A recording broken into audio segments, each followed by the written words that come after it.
Dentre as funções mais importantes que o núcleo possui, está o comando do ciclo de vida da célula. A célula, como qualquer ser vivo, ela nasce, cresce, se reproduz e um dia ou morre ou forma novas células. Esse é o ciclo celular que a gente vai ver aqui agora. O ciclo celular, como você está vendo, ele é dividido em duas etapas. Eu botei de cores diferentes para ficar bem claro. Uma etapa em verde, que começa no nascimento da célula, e uma etapa que leva ela até o fim da vida ou formação de células novas, a reprodução. Que fases são essas? A fase em verde é chamada de intérfase.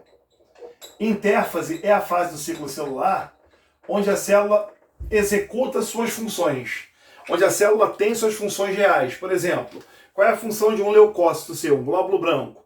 Glóbulos brancos são células de defesa. As células de defesa defendem a gente quando elas estão em intérfase. O seu neurônio tem como função transmitir informação nervosa. A transmissão de informação nervosa do neurônio ocorre durante a intérfase. Então, na intérfase, ocorre que a célula executa as funções para a qual ela foi programada. Por isso, a intérfase, nós dizemos que é a fase metabólica de vida da célula. É onde a célula executa suas funções metabólicas e aí consegue fazer suas funções fisiológicas, né? Consegue fazer as funções que ela tem que fazer para ajudar o seu corpo a funcionar com perfeição. E a segunda fase do ciclo celular está representada aqui em vermelho. Essa segunda fase se chama divisão celular. A divisão celular é a reprodução da célula, né? E nós temos dois tipos de divisão celular. Que tipos são esses? Ou a célula faz uma divisão chamada de mitose, ou ela faz uma divisão chamada de meiose. Na mitose, a célula forma células filhas geneticamente iguais entre si e a ela. Na meiose, a célula forma células com metade da carga cromossômica que ela tem originalmente. E por isso o nome meiose, né? Meio. Então, a divisão celular, ela pode ser ou a meiose, que é uma divisão reducional, onde o número de cromossomos da célula filha se reduz a metade do número de cromossomos da célula original, ou a mitose, uma divisão equacional, onde o número de cromossomos da célula filha é exatamente igual ao número de cromossomos da célula original. Legalzinho? Gente, então vamos falar dessas fases aqui, mas preferencialmente vamos falar de intérfase.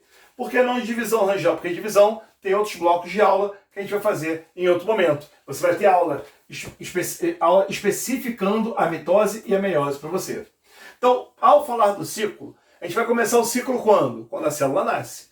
Esse zero significa o tempo zero, o tempo de nascimento de vida da célula. Quando a célula nasce, ela entra em intérfase. E a primeira etapa da intérfase que a célula encara é chamada de fase G1. Essa fase é a fase onde a célula executa suas reais funções. É a fase onde a célula executa um autometabolismo.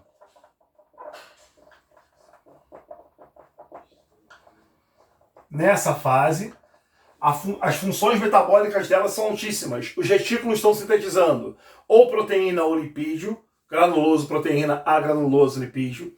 A mitocôndria está trabalhando ativamente para gerar energia, ou seja, essa é a fase de vida da célula de verdade. A célula trabalhando para viver de verdade. Beleza? Então essa é a fase G1, onde a célula executa suas principais funções. Tudo bem?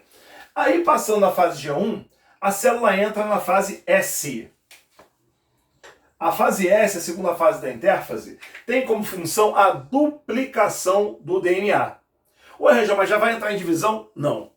Antes da divisão, bem antes na verdade, a célula entra numa fase chamada de fase S, onde vai usar sua maquinaria enzimática nuclear para duplicar o próprio DNA. Essa fase é bastante importante. Por quê? Porque nessa fase de duplicação, as moléculas de DNA são formadas e são formadas para que as células filhas contenham a mesma carga gênica da célula mãe. Vamos até lembrar, né? Na fase S ocorre a replicação, que se você lembrar um pouquinho, é um processo semi-conservativo. O DNA em dupla hélice, que eu detestei nesse desenho, vamos ver se eu faço um pouquinho menos pior, aqui. O DNA nesse esquema aqui, ó, é mostrado em alfa hélice. Quando chega na fase S, o que acontece? Na fase S, cada um dos filamentos da molécula de DNA original vai ser doado a uma célula filha. Então, esse filamento que começa aqui embaixo, ó, vai ser doado à célula filha. Acabou ali em cima. Não ficou bom, vamos de novo. Então, o filamento de baixo, doado à célula filha. E o filamento de cima, doado a outra célula filha. Aí, o novo filamento vai ser formado a partir daquele original. Isso garante ao DNA uma estabilidade de estrutura. A sequência que existia aqui vai ser idêntica nas duas moléculas formadas durante a fase S. Isso faz com que as células do seu organismo tenham o DNA exatamente igual. Então, bem importante para a gente, né? A duplicação acontece na fase S. Na fase S, a célula se preocupa mais com a duplicação do que com o metabolismo total dela. Por isso que é tão importante uma fase isolada aí, onde o núcleo vira o principal alvo de gasto de energia da célula nesse momento. E aí vem a terceira fase da intérfase, a fase G2. Qual é a função dessa fase? Nessa fase aqui, o metabolismo citoplasmático volta. A célula começa a se preparar para entrar em divisão de verdade. Então é muito importante para fazer a preparação da célula para a divisão celular acontecer. Só que tem uma coisa que é mais importante ainda. Durante a fase G2, no nosso núcleo, nós usamos um sistema de escaneamento do DNA para ver se não passou nenhuma falha. Como assim? Durante a fase S não ocorre a duplicação do DNA. Se existir alguma falha no processo, essa falha vai virar uma mutação.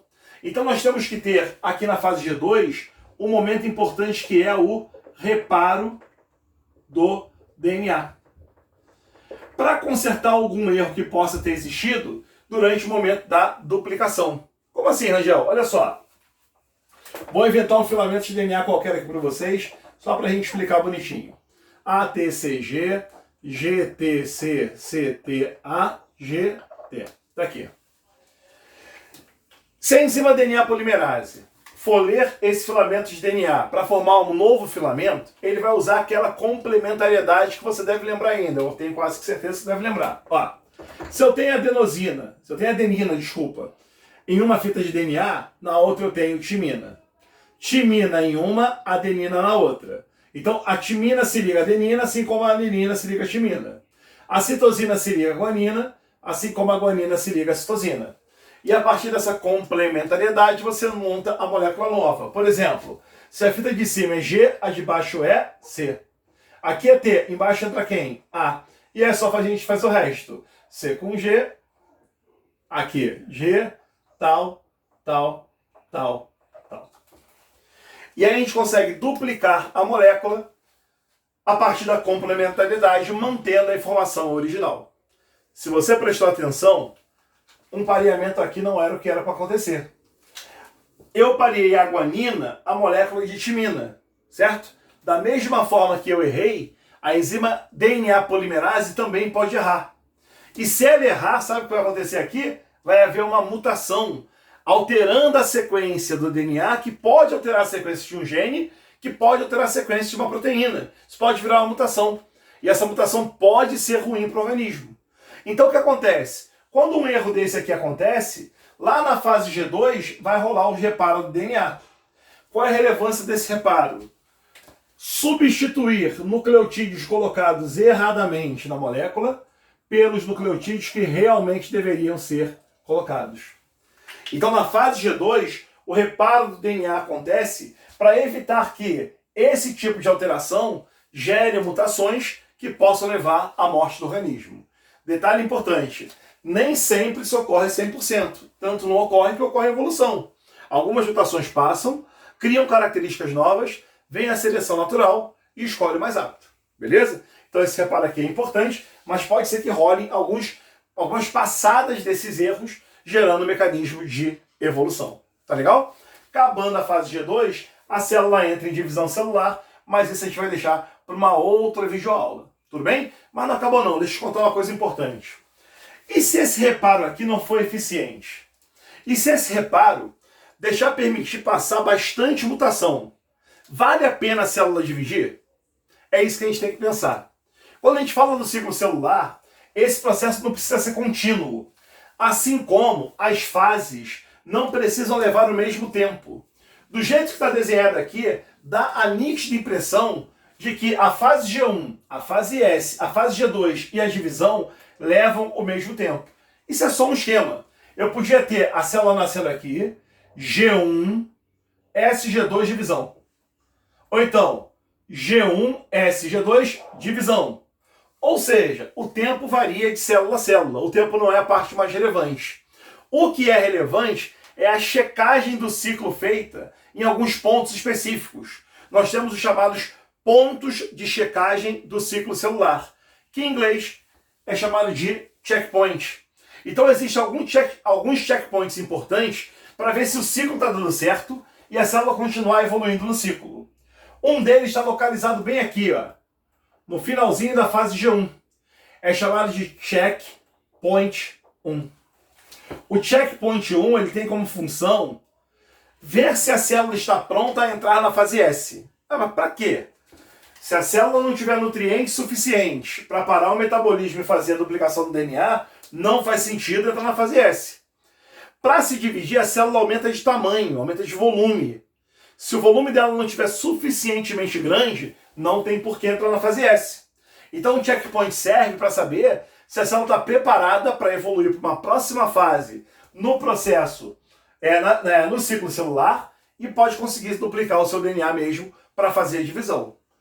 Se a célula não passar no checkpoint 1, se no checkpoint 1 ela vê que não tem a estrutura necessária que ela precisa para entrar em fase S, o que acontece com a célula? Acontece o seguinte, ó. Se ela não conseguir sair no checkpoint, ela faz um ciclo. Ela fica presa num ciclo chamado de fase G0. A fase G0 é uma fase de latência da célula. Ela fica aí esperando a condição chegar ao ideal para poder seguir e ir para a fase S. Então esse é o primeiro checkpoint que existe no ciclo celular. O segundo está localizado no finalzinho da fase G2. E é bem fácil de explicar, né? Para que ele serve? Ele serve para saber se o reparo do DNA que foi feito na fase G2 foi realmente eficiente. E aí, se o reparo foi eficiente, a célula consegue entrar na divisão sem nenhum problema. E se não foi, Rangel? Você tem tantos danos que não vale a pena entrar na divisão. É simples. O checkpoint 2 libera uma proteína que estimula um processo chamado de apoptose, o suicídio celular. A célula se mata para evitar que você entre com ela em reprodução e forme, por exemplo, uma célula descontrolada na reprodução, um caroço de células, forme um tumor, nesse caso chamado de neoplasia. A célula suicida, para evitar que o erro ou a incompetência dela em reparar o DNA traga células mutantes defeituosas que possam te gerar algum mal. É claro que também não é 100% eficiente. A divisão pode acontecer e a evolução ocorre graças a isso. O terceiro checkpoint fica no meio da divisão celular. Fica entre duas fases da divisão chamadas de metáfase e anáfase. Nessas fases, ou cromossomos ou cromátides vão se separar. Então, como é relevante a separação, se tiver alguma coisa errada, não tiver um bom pareamento de cromossomos, a gente vai ver isso quando falar de divisão, a divisão para também. E evita a formação de células filhas para não formar células com mais do que o número de cromossomos normais da sua célula. Tem 46.